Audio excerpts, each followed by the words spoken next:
The Holy Gospel according to John. Glory to you, O Lord. On the third day, there was a wedding in Cana of Galilee, and the mother of Jesus was there. Jesus and his disciples had also been invited to the wedding. When the wine gave out, the mother of Jesus said to him, "They have no wine." And Jesus said to her, "Woman, what concern is that to you and to me? My hour has not come yet." His mother said to the servants, "Do whatever he tells you." Now, standing there were 6 stone water jars for the Jewish rites of purification, each holding 20 or 30 gallons. Jesus said to them, "Fill the jars with water." And they filled them up to the brim. He said to them, "Now draw some out and take it to the chief steward." So they took it. When the steward tasted the water that had become wine and did not know where it came from, though the servants who had drawn the water knew, the steward called the bridegroom and said, "Everyone serves the good wine first, and then the inferior wine after the guests have become drunk. But you have kept the good wine until now." Jesus did this, the first of his signs, in Cana of Galilee, and revealed his glory, and his disciples believed in him. This is the gospel of the Lord. Praise to you, Lord Christ. You can have a seat.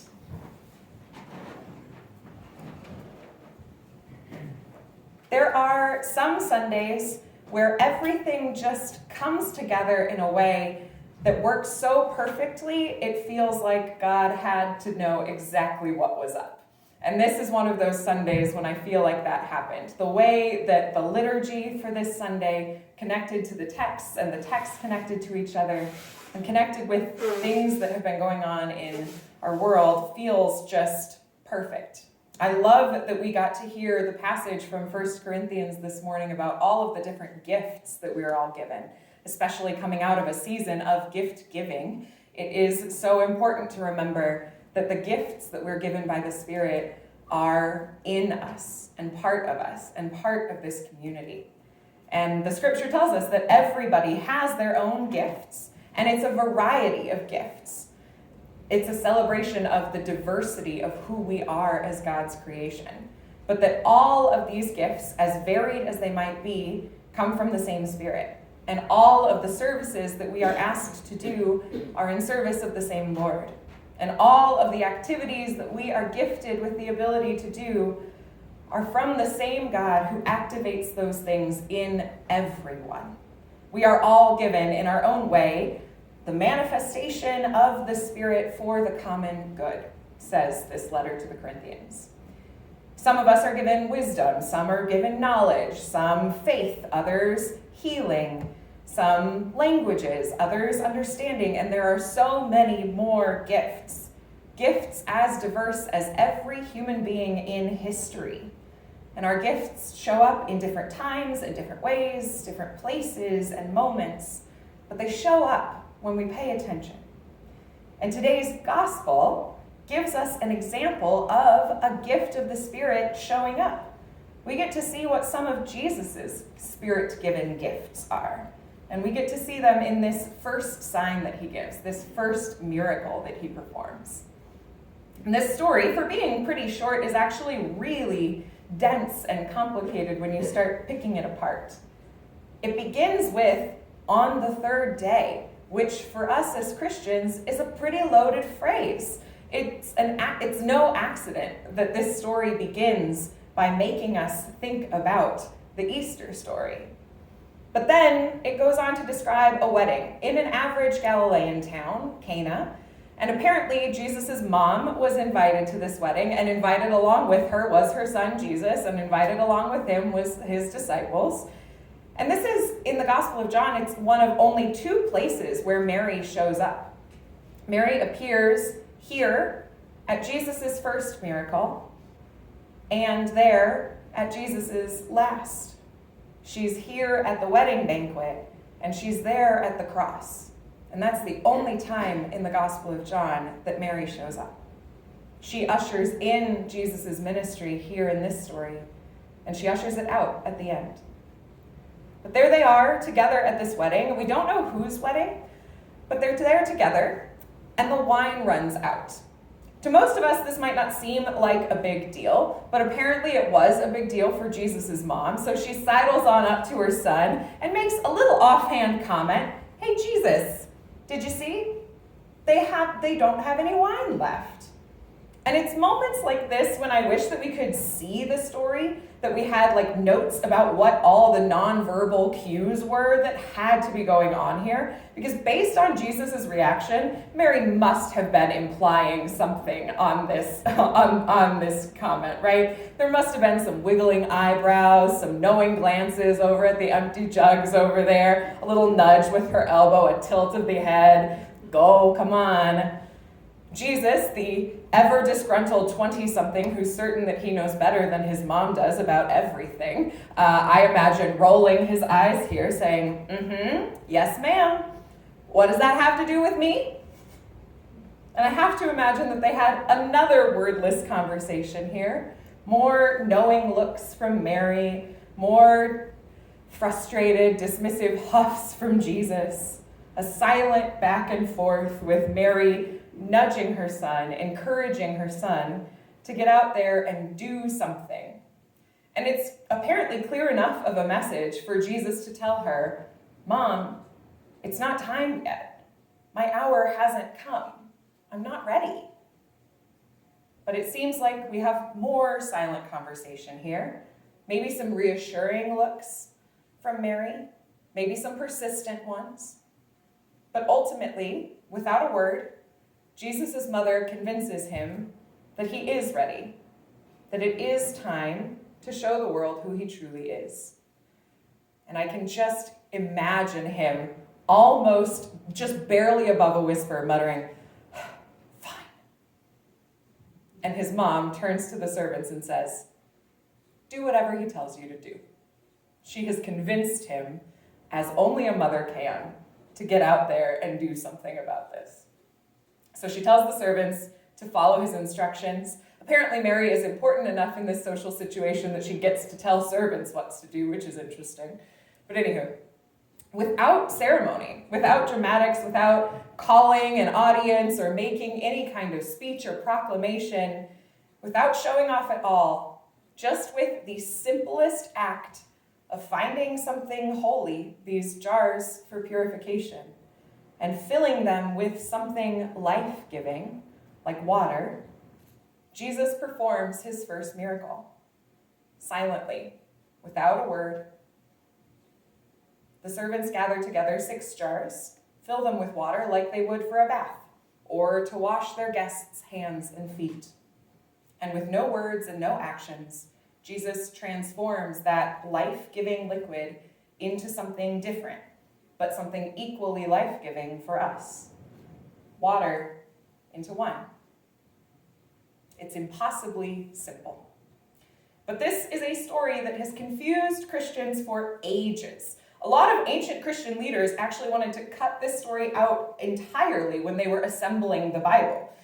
They were asking themselves, is this really the kind of story we want to be telling about our God? Someone who makes dozens of gallons of wine? Is that the message we want to be conveying here? What kind of things would this teach our children? Doesn't this paint Jesus in kind of an unflattering light? I mean, what's the point of this story anyways? Because all of Jesus' other miracles involve Jesus fulfilling some kind of basic human need, whether it's a need for healing, like when he cures the hemorrhaging woman, or the need for food, like feeding the 5,000, or a need for safety when he calms the storm on the sea. His miracles all are about meeting basic human needs.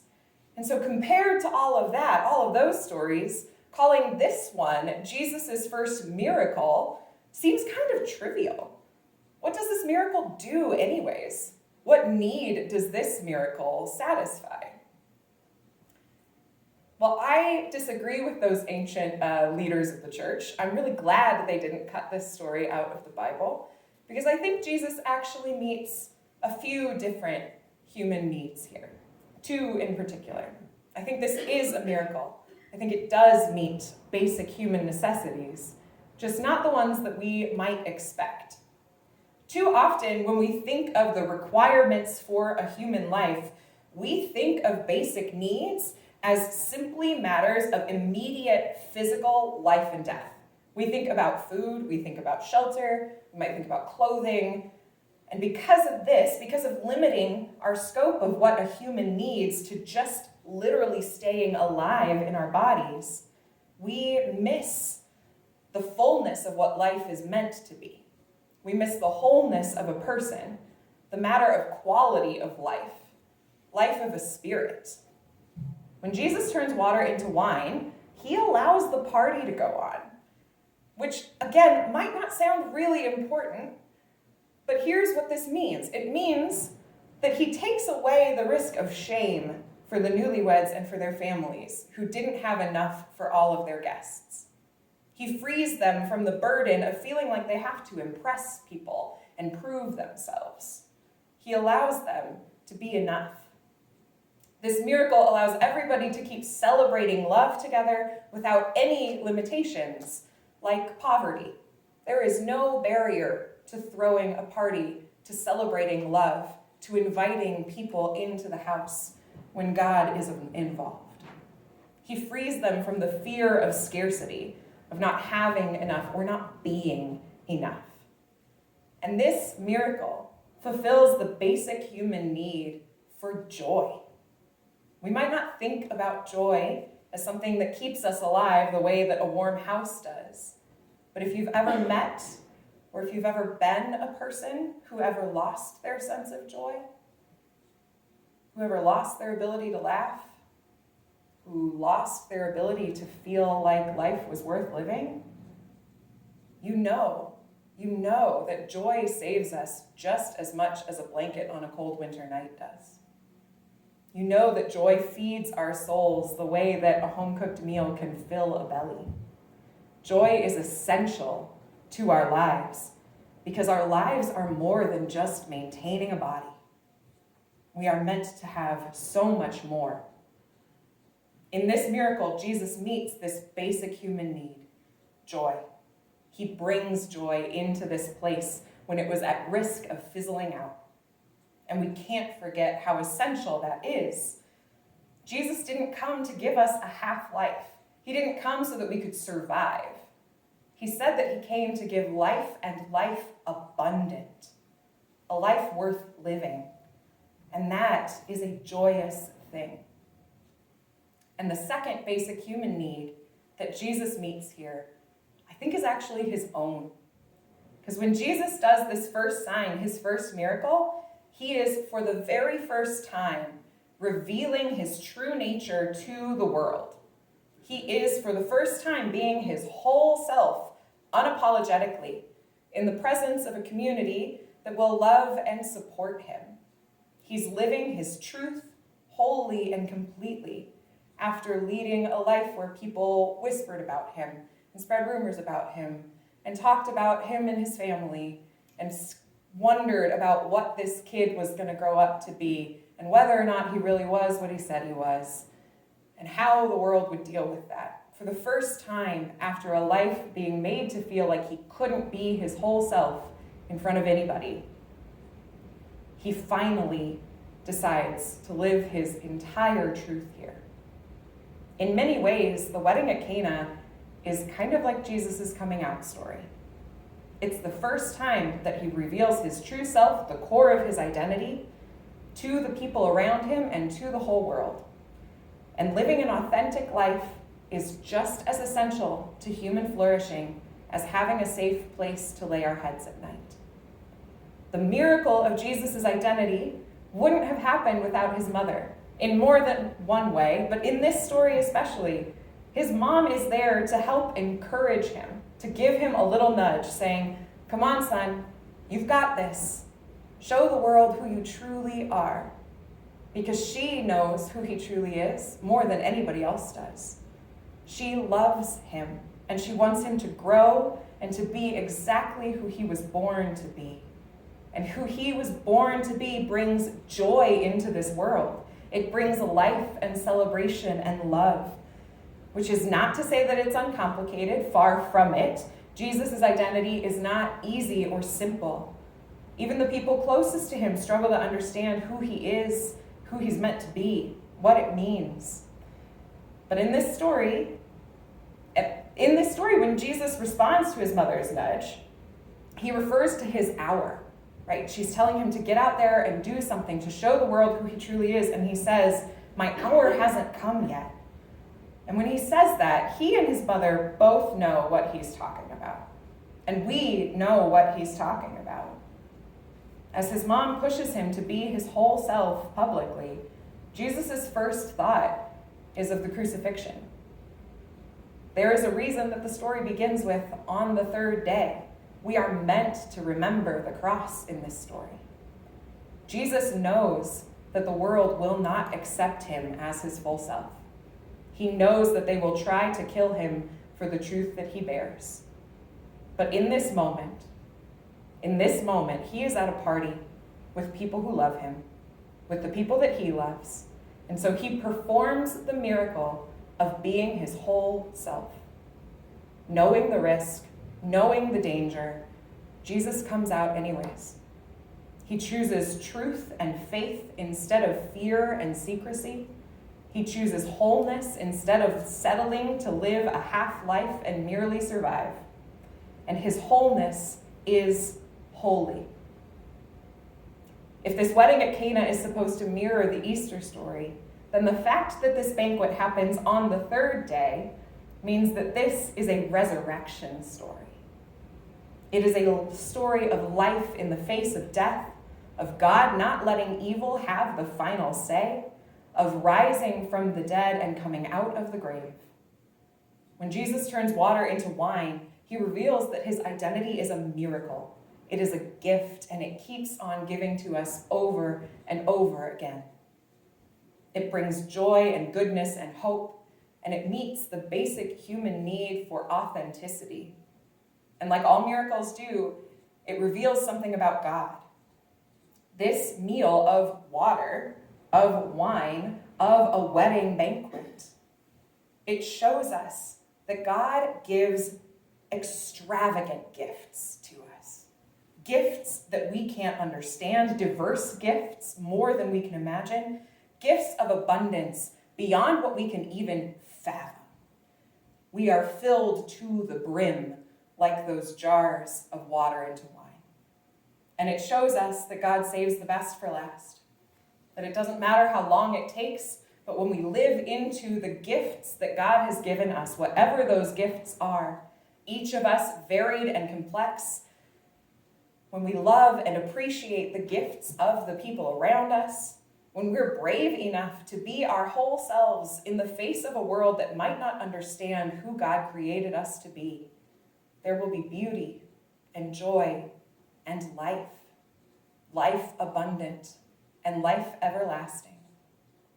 So whatever your gifts are, whatever you may be discovering about yourself, whatever truth you have to bring into the world, to this community, I want you to know that you are a gift. That God created you on purpose, with purpose, for a purpose. And just as Jesus' identity brought complicated, confusing, but brilliant joy to that feast in Cana, you will bring joy here too. Your gifts are, like Corinthians said, a manifestation of the Spirit, so use them. Your life is meant to be abundant, so live it fully and truthfully. You are a gift from God. So like we said when we opened worship at the beginning of this service, God is calling us out of the places that we hide, out of insecurity, out of shame. Come out, people of God. Though we may be afraid, though we will be at risk, though the cross might stand as a threat, God calls us to courage. Our God is a God of resurrection, of new life after devastation, of hope in the grip of evil.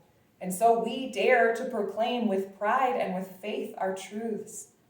We believe in the power of love. We believe in solidarity with the suffering. We believe that each of us are valuable.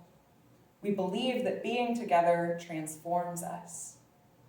The world is longing for holy truths that reveal, for voices that speak real words of hope. So come out, people of God. Let us worship God.